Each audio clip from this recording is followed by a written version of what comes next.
I'm not sure if I've ever been more terrified walking into a screening than tonight when I walked into my early screening of Chris Stuckman's debut film, Shelby Oaks. And next to none of my fears were arising because of the horror elements to the film. I've been following Chris Stuckman's content for over a decade at this point, and I can confidently say that I would not be making this review you're watching if it weren't for everything that his work and passion instilled within me. I was proud to be a backer of this film in its Kickstarter phase, and I knew that no matter the quality of the film, that I would leave the screening thrilled that we actually made it to the point where a film can be funded by a creator's fan base the way that this film was, and a distributor as major as Neon, and a producer as major as Mike Flanagan sent it out. But then it dawned on me that if I didn't like the film, I was going to have to admit that to the world. But thankfully, I don't have to say anything close to that effect because I thought that Shelby Oaks was a wonderful debut feature, and for every fault it may have, it highlights another key strength. The film follows Mia Brennan, who, convinced that the story isn't over concerning her missing sister, and paranormal investigator Riley Brennan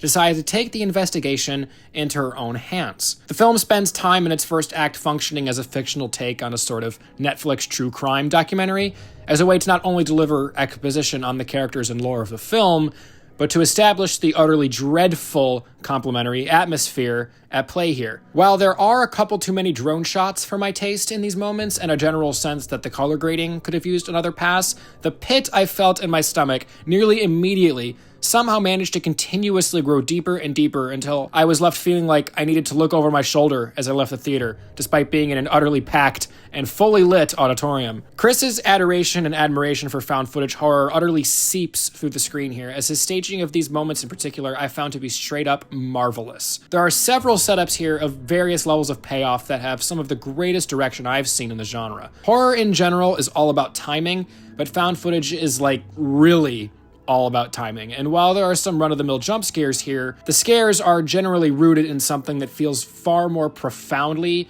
and primally evil than your typical Paranormal Activity 7 schlock. Chris's decision-making about which cliches to lean into and which cliches to subvert when it comes to crafting a scare here were so fun to watch as a fan of his critical work. Some of the things he is most outspoken about loving in the genre, he clearly has a ton of fun implementing here. Wide-angle blocking with tons of background space that may or may not be hiding something, cameras slowly turning multiple corners and you don't know which corner will be the corner, etc. This main point actually leads me into my biggest issue with the film, which is that many of the things Chris is most outspokenly critical of in the genre, he also finds doing himself here. There's a library research scene, there's a lot of discovering things by watching a video just one more time and seeing something in the corner you never saw before, and our main character often just happens upon discoveries critical to the investigation by pure coincidence or accident. You don't have a ton of time to really be too upset about these things though, because the pacing is as tight as it can be. Even though the film is on the shorter side, I still found myself surprised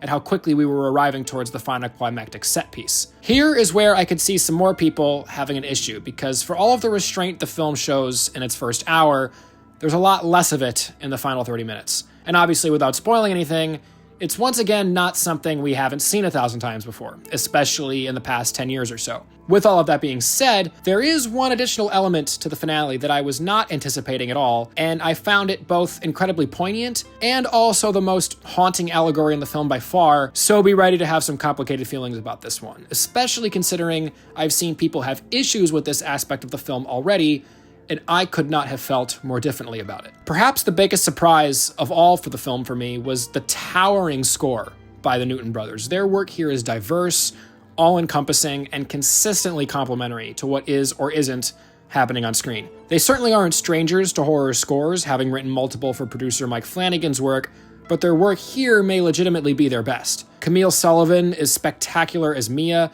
and she carries an overwhelming majority of the film on her shoulders.